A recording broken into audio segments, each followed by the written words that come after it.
Hey, we got an excellent episode of the podcast today. We're going to be talking about the different changes that Google is making. A lot of people are upset, and I've gotten multiple texts from my clients this morning asking about the business chat on Google Maps as well as the call tracking. So if you hadn't heard, we got an email. Everyone who has a Google business profile got an email this morning that business profile chat is going away.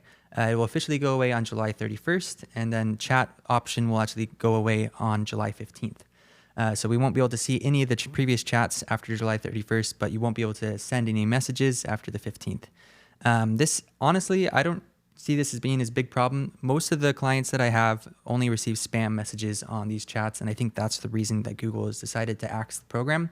It is a little bit unfortunate for a lot of the low ticket offers, like garage door businesses in particular. I have a lot of clients who get a lot of leads from the business chat, but it's kind of good because it's going away across the board. So it levels the playing field a little bit. In the past, people who had fancy CRMs like Go High Level or Job Nimbus, they were able to connect their CRM to the chat feature and then respond much quicker.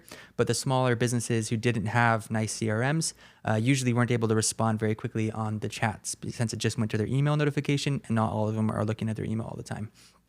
So a lot of people who are selling those CRMs are pretty upset right now. Everyone in the Go High Level group is freaking out because one of their main value props, their selling features, is instantly sync all of your messages into one CRM. And one of those messages was the Google Business Profile chat. But honestly, I don't think it's that bad of a thing in the long run. The one that I'm more concerned about is the second update, which is that they're removing the call tracking. So actually, earlier this year, Google stopped recording calls on Google Business Profile. If you noticed a couple months ago, or even years ago, you had an option to turn on call tracking or turn off call tracking. When you turned on call tracking, Google would use their own recorded number, and then they would record all of the calls for you, and then it would show how many calls you got from your Google Business Profile, which was actually pretty cool.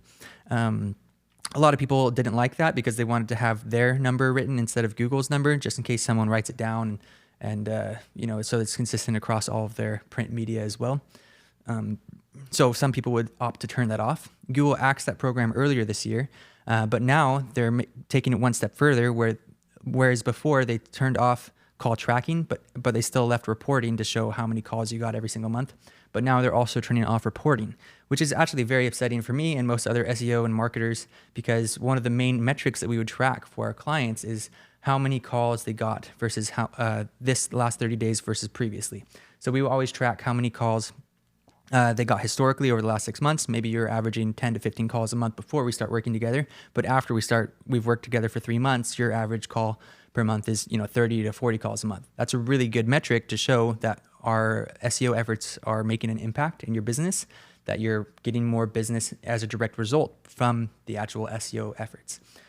So because they're removing this metric and the ability to track how many calls you're getting through the Google Business Profile dashboard and Insights tab, it is upsetting a lot of people, because now the only option you're going to have to be able to get accurate reporting is to use call tracking numbers yourself. So not Google's call tracking numbers, but your own third-party platform call tracking numbers. I personally love Go High Level, so I use Twilio and Go High Level call tracking numbers. In the past, I've also used Call Scaler. That's probably the cheapest call tracking number I've ever seen. That's also really good.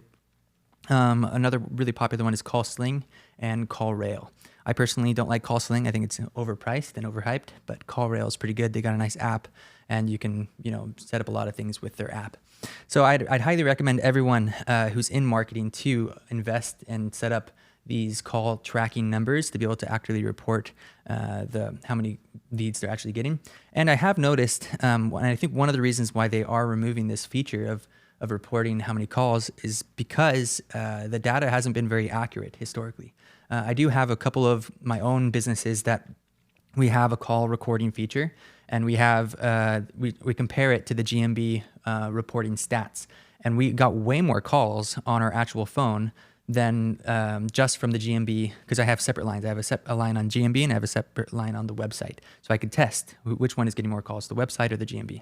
And the GMB phone number was getting a lot more calls than the GMB Insights actually said. So I always knew that the statistics are a little bit inaccurate, but I still thought it was the best estimate we had. But now, even though it's inaccurate, it was good, but now it's no longer an option. So everyone's going to have to switch over to using a call recording feature. Or you can just do the reporting with Geo-Grids. So I feel like this is actually really good business for everyone who sells those Geo-Grid rank trackers, such as Local Dominator, Local Viking, Local Brand Manager, etc. All of those other businesses who show where you're ranking on maps. I feel like that's going to become a more important part for the SEO reporting and SEO industry. The only reason I don't really love, I do already use these in our reports, and we show where you're ranking for different keywords, but you can't directly tie each keyword to a call volume. And the bottom line for businesses is they want more business. They want more leads. They want more calls. And so that's why my favorite metric to report on was how many calls they've gotten, the percentage of calls increased. That's the best thing that you could report. Just showing how well they're ranking doesn't always necessarily convert into more leads. I've got multiple clients who are already ranking number one for multiple keywords, but they're still not getting a ton more calls. So you have to figure out which keywords to target and make changes based on that. But yeah, that's the two biggest changes. And I highly recommend everyone look into getting a call tracking number.